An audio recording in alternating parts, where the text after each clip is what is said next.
यसको लागि मैले हिट अन गरेर प्यान बसालिसकेको छु।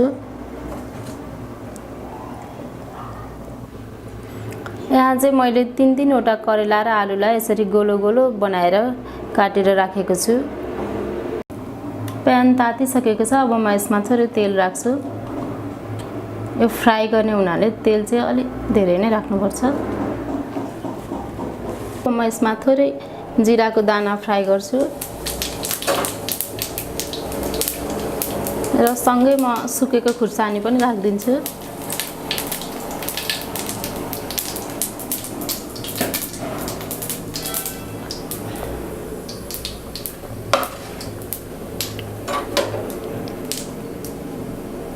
अब म यसमा आलु राख्छु।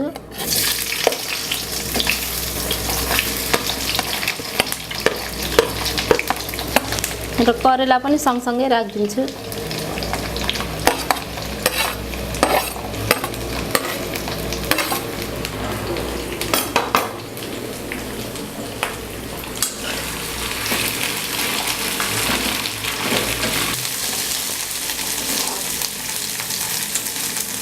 अब यसलाई राम्ररी चलाउँदै फ्राई गर्नुपर्छ।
हेर्नुस् त आलु करेला फ्राई भइरहेको छ।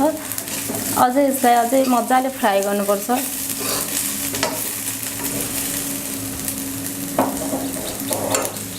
अब म यसमा अलिकति बेसार राखिदिन्छु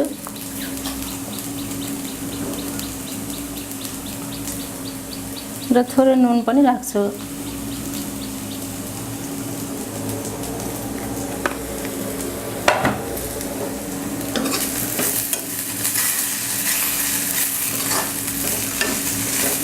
अझै यसलाई एकछिनसम्म चलाउँदै फ्राई गर्नुपर्छ।